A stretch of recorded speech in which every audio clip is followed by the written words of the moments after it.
Assalamualaikum warahmatullahi wabarakatuh. Netizen, berjumpa lagi dalam Dwipa TV Live edisi Bulan Penuh Rahmat, Bulan Penuh Ampunan. Hikmah Ramadan, Telaah Tasawuf, dan Filsafat Islam. Malam ini kita akan berjumpa dan mendapatkan tausiah yang menarik dari akademisi Institut Agama Islam Negeri Kendari, Sulawesi Tenggara. Siapa dia? Inilah Ustadz Daniel Idris, LC, Magister Teologi Islam. Assalamualaikum Ustadz. Waalaikumsalam warahmatullahi wabarakatuh. Iya.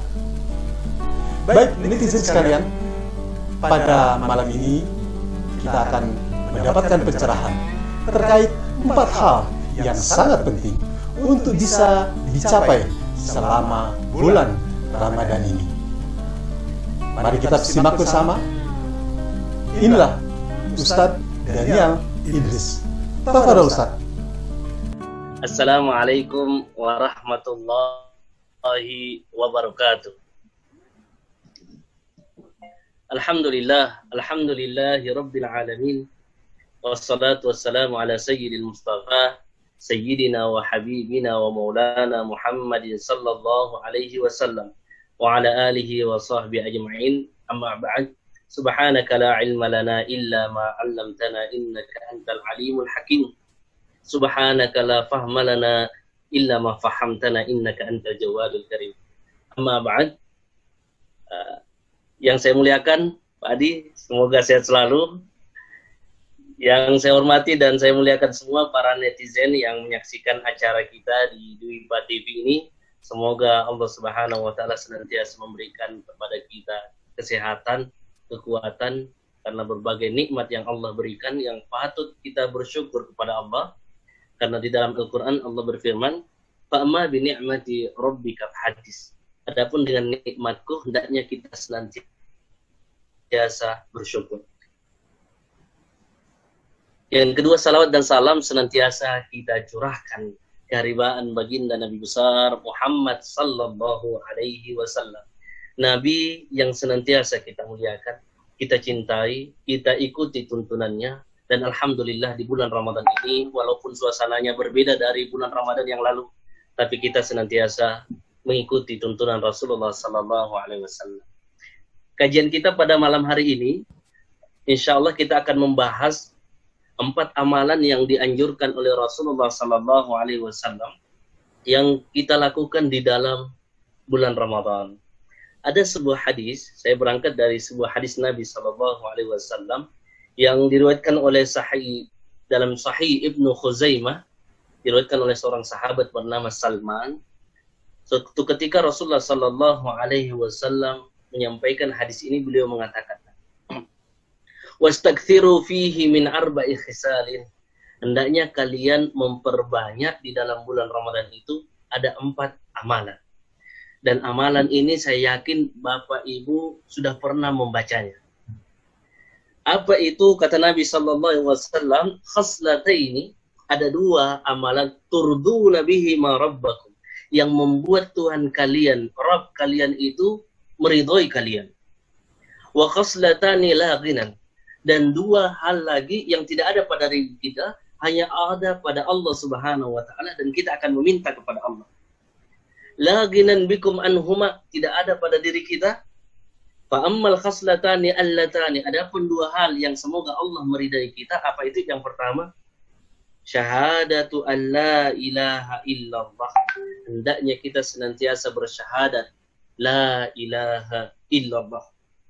Wa tastaghfiruna, dan senantiasa kita beristighfar padanya. Dan 2 hal lagi yang seharusnya kita minta dalam bulan Ramadan, kata Nabi sallallahu alaihi wasallam, wa amma allatani la ghinan bikum anhuma, kata Nabi, fatas'aluna al-jannah. Hendaknya kita meminta surga di bulan Ramadan, wa ta'uduna bihi minan nar, dan kita meminta perlindungan dari api neraka.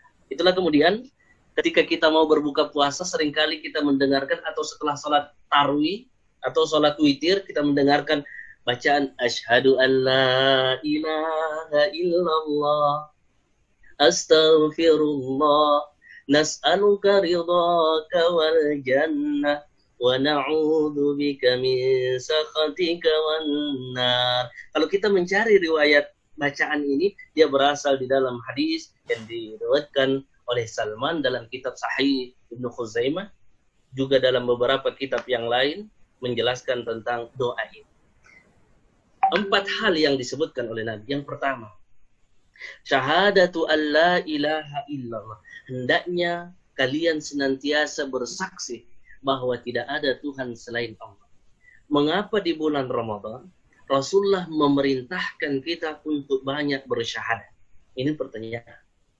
Jawabannya, karena bisa jadi 11 bulan yang lalu kita telah melakukan dosa, bahkan mungkin sampai kepada tingkat kemusyrikan.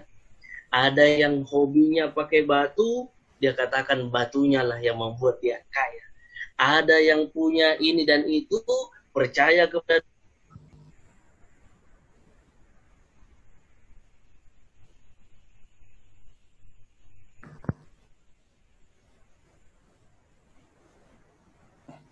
sebagainya.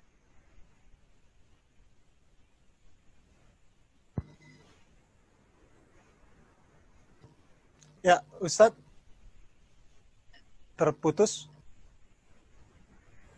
Membuatnya musyrik. La yahluku kama yahluku thawb, fas'alillah an tujaddida imana fi qulubikum. Kata Nabi SAW, sesungguhnya iman kalian itu seperti pakaian yang kalian pakai, dia akan lusuh. Maka perbaharuilah iman kalian. Fas'alullah an tujaddida imana fi qulubikum. Mintalah kepada Allah dan perbaharuilah iman kalian yang ada di dalam hati kalian. Maka yang pertama, kita banyak bersyahadat dianjurkan di bulan Ramadan karena bulan-bulan yang lalu bisa jadi kita melakukan satu amalan yang membuat kita keluar dari ajaran Islam. Yang kedua, apa itu syahadat? Syahadat itu persaksian. Apa itu persaksian? Apakah kita pernah melihat Allah? Kita masuk pada kajian tasawuf dan filsafat. Belum ada orang yang pernah melihat Allah. Bahkan kalau ada orang yang pernah mengatakan saya pernah melihat Allah, maka dia kurang, ingatannya agak kurang. Kenapa? Saya teringat ada di Makassar dulu ingin menulis skripsi di mana Tuhan. Sampai sekarang tidak ditemukan karena tidak selesai skripsinya. Nah, apa itu syahadat? Syahadat itu persaksian.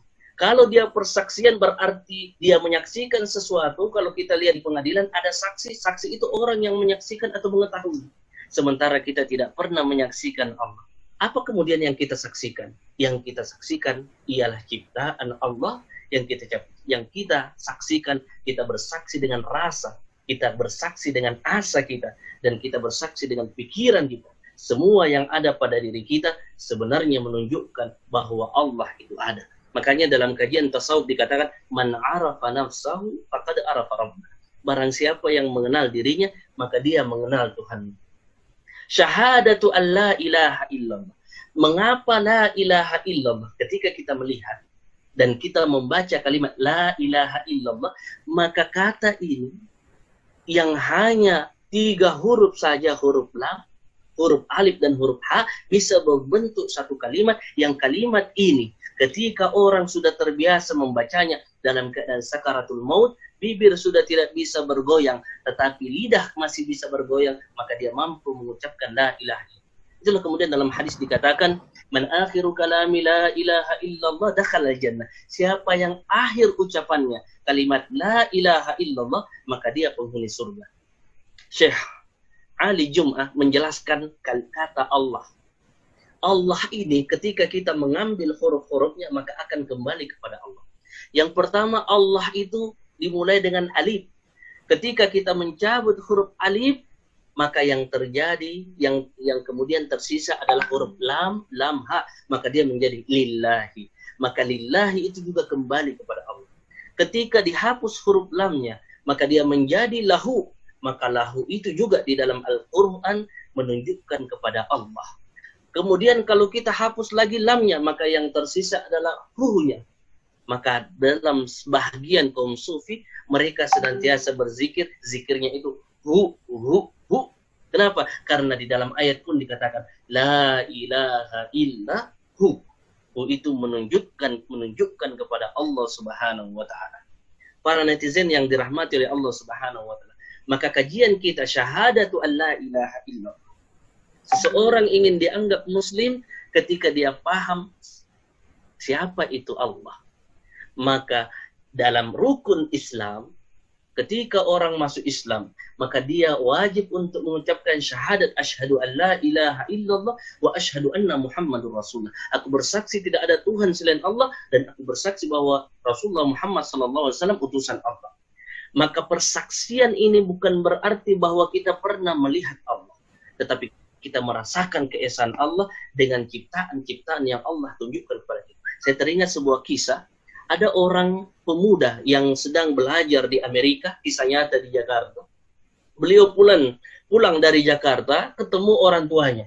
Karena dia bergaul dengan orang ateis, dia mencari Allah, dan dia bertanya kepada bapaknya, Pak, saya sudah belajar, dan saya ingin bertanya 3 hal. Kalau Bapak tidak bisa menjawab pertanyaan saya akan murtad. Apa kata bapaknya? Silahkan, apa yang kamu ingin katakan? Kata pemuda ini, Pak, iblis itu tercipta dari api. Namun kemudian di hari kemudian dia dimasukkan ke dalam api neraka.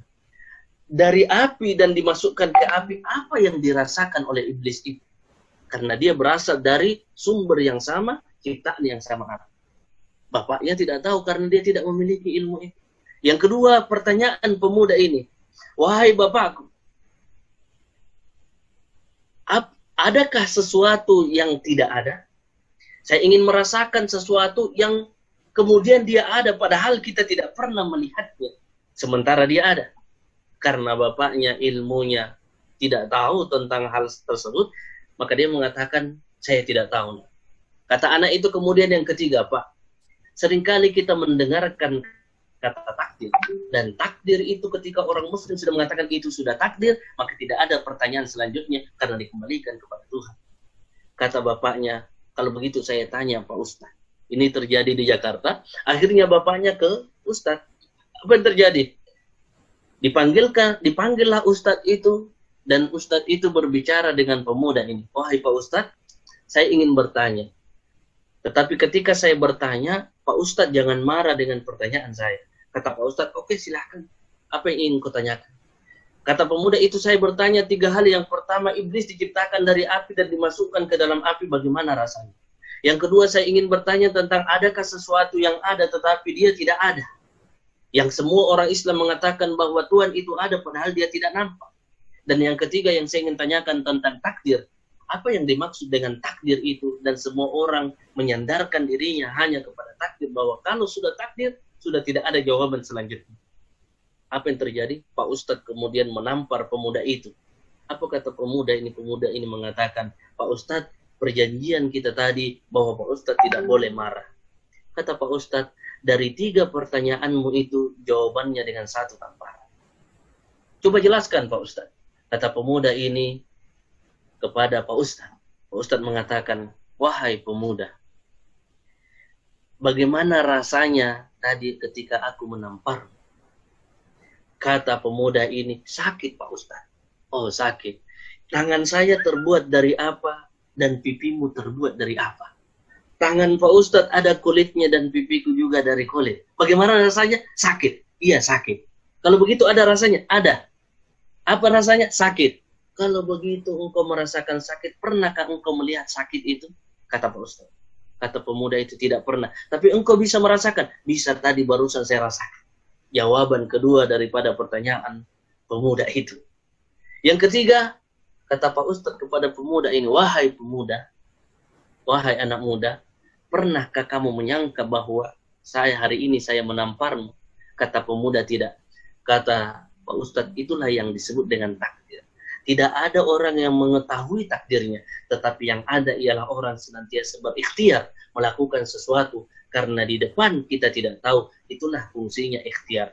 Jangan menyandarkan dirinya diam saja bahwa takdir saya akan terjadi seperti ini, karena tidak ada yang tahu tentang takdir. Ini satu kisah tentang orang yang mencari Tuhan. Bahkan yang paling indah kisahnya bisa kita baca dalam surah Al-A'raf, kisah Nabi Musa alaihissalam ketika ingin berjumpa dengan Allah Subhanahu wa taala, yang kisahnya itu sebenarnya sangat indah bagaimana Nabi Musa ingin menyaksikan Allah. Banyak orang nanti ingin beriman kalau dia menyaksikan.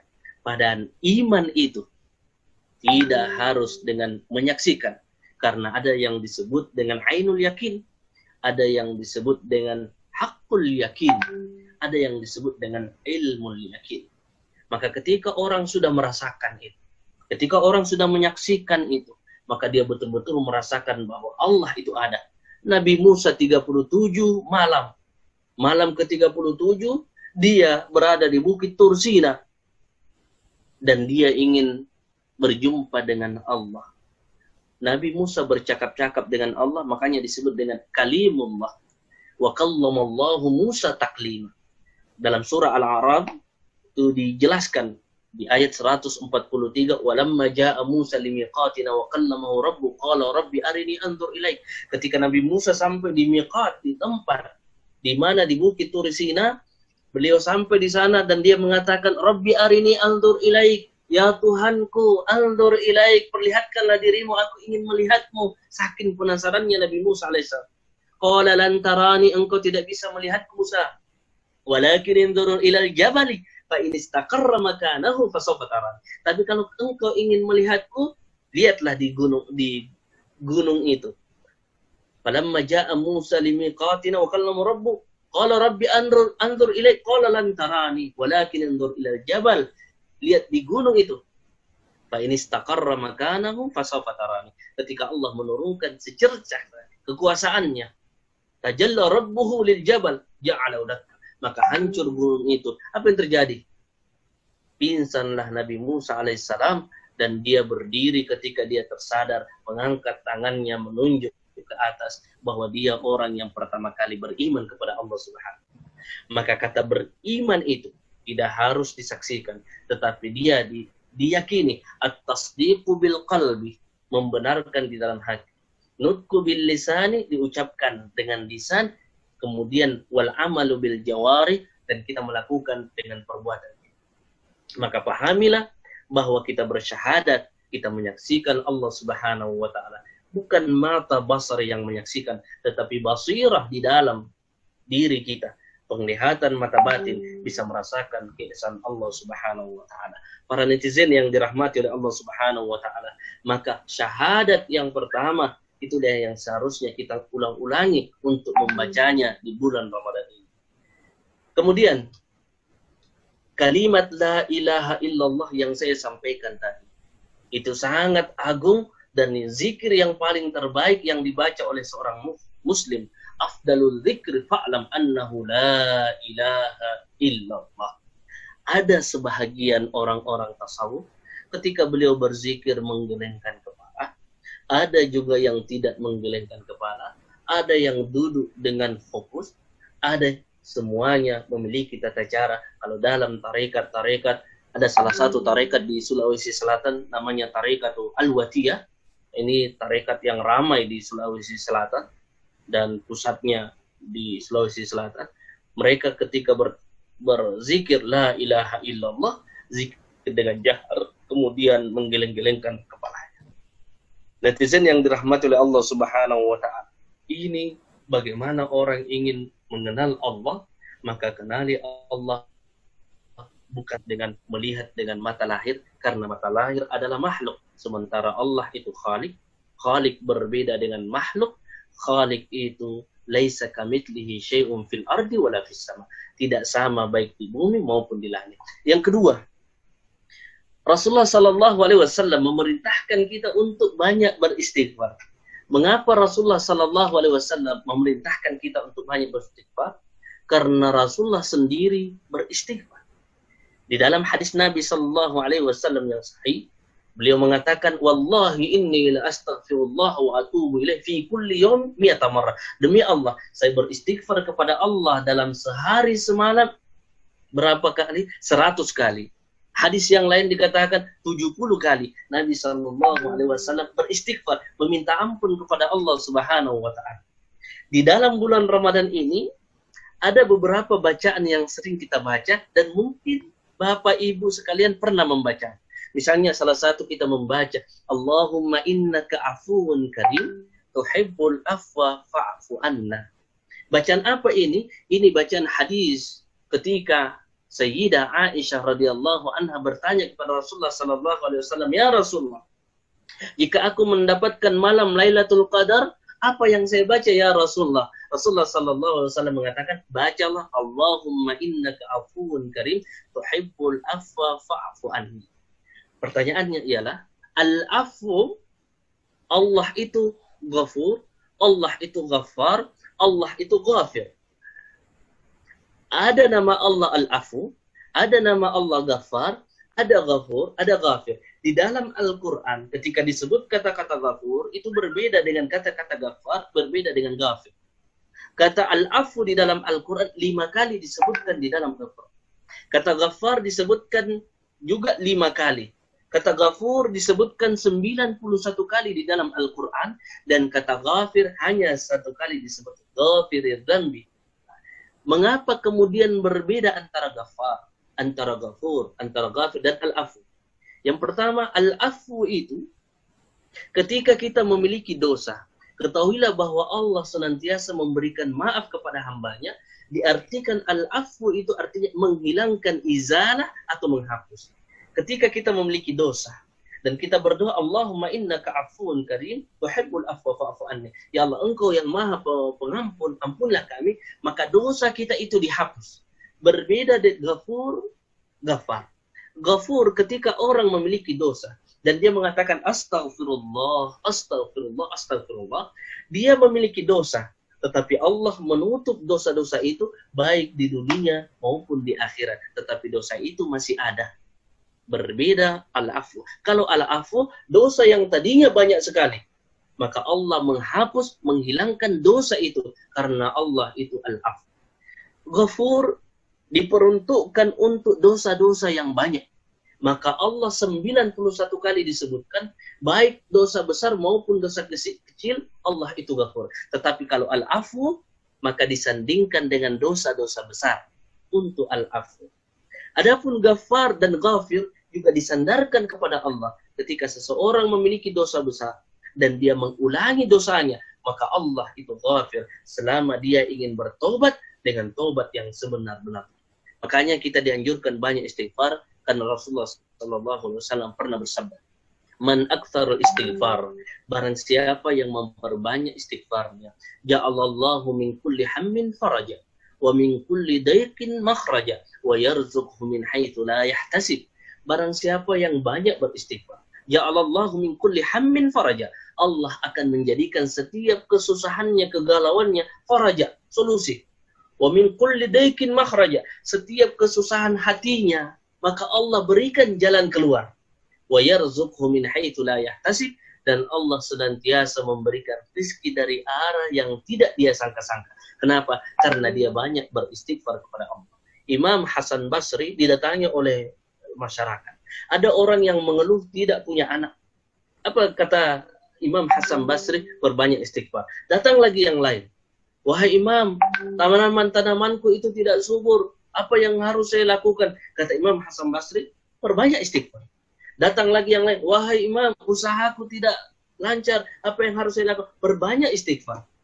Maka dari beberapa persoalan, salah satu jawabannya adalah kita memperbanyak istighfar kepada Allah Subhanahu wa Ta'ala, meminta ampun kepada Allah atas segala dosa yang kita lakukan. Karena kita ini adalah manusia yang lemah, kita bukan ma'sum seperti Rasulullah sallallahu alaihi wasallam.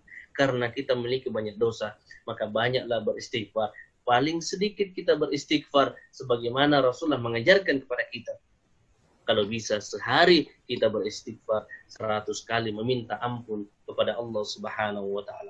Ada yang membaca astaghfirullah, ada yang membaca astaghfirullahaladzim wa atubu ilaih, ada yang membaca doa yang lainnya, yang istighfar panjang, ada yang Sayyidul Istighfar. Silahkan kita membaca, intinya kita senantiasa bertobat kepada Allah Subhanahu wa Ta'ala. Para netizen yang dirahmati oleh Allah Subhanahu wa Ta'ala, maka jangan lupa untuk memperbanyak istighfar. Maka dua hal ini kata Nabi, semoga kita lakukan dan diridhoi oleh Allah Subhanahu wa Ta'ala. Apa itu? Senantiasa bersyahadat. Yang kedua, senantiasa meminta ampun kepada Allah Subhanahu wa Ta'ala. Seseorang jika dia sudah beragama Islam, beriman kepada Allah, dan Allah mengampuni dosa-dosanya, maka pasti dia akan masuk surga. Makanya Rasulullah sallallahu alaihi wasallam menyuruh kita untuk tas'alunahul jannah wa ta'uduna minan nar. Mintalah surga dan mintalah perlindungan daripada api neraka. Apa yang dimaksud dengan surga? Surga dalam bahasa Arab dari kata jannah. Jannah itu dari kata jin, huruf jin dan nun.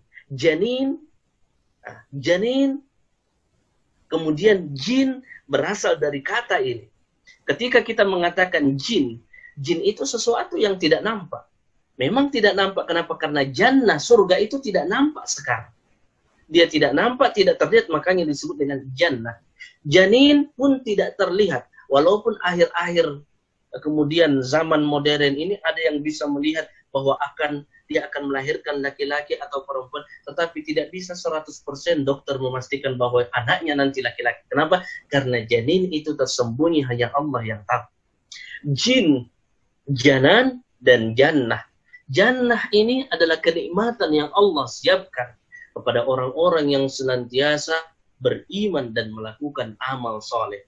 Di dalam hadis disebutkan oleh Rasulullah SAW, hadis qudsi, addatu li ibadiyas salih, saya persiapkan kepada hamba-hambaku yang salat, mala ainun ra'at, apa yang tidak pernah dilihat, wala udhunun sami'at, apa yang tidak pernah terdengar, wala khatar ala qalbil basar, dan apa yang tidak bisa terlintas, tidak pernah terlintas dalam hatinya. Apa itu surga? Seseorang ketika berbicara surga, tidak boleh berbicara surga kalau tidak berasal dari Al-Quran dan hadis. Karena sesuatu yang tidak nampak, itu kita memiliki rujukannya di dalam Al-Quran dan hadis. Banyak ayat di dalam Al-Quran, apalagi dalam surah Al-Waqiah ketika berbicara kenikmatan-kenikmatan surga. Kemudian tingkatan surga dan lain sebagainya. Yang terakhir, kita diperintahkan untuk senantiasa berlindung kepada Allah Subhanahu wa Ta'ala daripada siksaan api neraka. Mengapa? Setiap akhir ujung kita, kehidupan kita, maka kita hanya dua saja, yaitu surga dan neraka. Di dunia kita diberikan dua hal, fa'alhamaha fujuraha wa taqwaha. Kalau kita mengambil jalan takwa, maka kita menuju surga. Tapi kalau kita mengambil jalan fujur, maka kita menuju ke neraka. Oleh karena itu, di penghujung dakwah saya ini, saya ingin sampaikan untuk kita banyak memperbaharui iman kita, banyak bersyahadat, banyak beristighfar, dan mintalah kepada Allah surga dan api neraka. Dalam kajian tasawuf, orang yang meminta surga itu orang yang tingkatan yang tidak tinggi. Kenapa? Karena tingkatan yang paling tinggi dalam sufi itu ialah kecintaan kepada Allah. Itulah kemudian Arabiatul Adawiyah, dia mengatakan, engkau masukkan aku ke dalam nerakamu, kalau engkau ridho saya akan terima. Kenapa? Karena cinta kepada Allah Subhanahu wa Ta'ala. Ketika seseorang sudah mencinta, segalanya akan dia berikan. Maka dalam sufi, meminta surga itu bukan tingkatan yang paling tinggi, tetapi dalam hadis ini pun diperintahkan kepada orang-orang muslim untuk meminta surganya Allah Subhanahu wa Ta'ala. Bahkan dalam hadis yang lain, mintalah surga Firdaus, mintalah surga yang paling tinggi. Ini yang bisa saya sampaikan, mudah-mudahan bermanfaat bagi kita semua. Jazakallah khair. Terima kasih Pak Adi. Terima kasih Ustadz. Netizen, demikian tadi pencerahan dari Ustadz Daniel Idris, disampaikan langsung dari Kendari, Sulawesi Tenggara. Tetap bersama Dwi Pak TV Live, televisi media sosial milik umat Islam. Netizen, sesi ini disampaikan langsung dan dipancarluaskan melalui live streaming di channel Dwi Pak TV YouTube dan halaman berita Dwi Pak Positif. Tentu saja di halaman Facebook kesukaan Anda. Jangan lupa berikan like dan subscribe, termasuk share atau bagikan informasi menarik ini, tausiah menarik ini sebagai bagian dari dakwah kita selama bulan Ramadan. Saya Hadi Priyono beserta kru Bipa TV mohon diri sampai berjumpa pada sesi lainnya. Wassalamualaikum warahmatullahi wabarakatuh.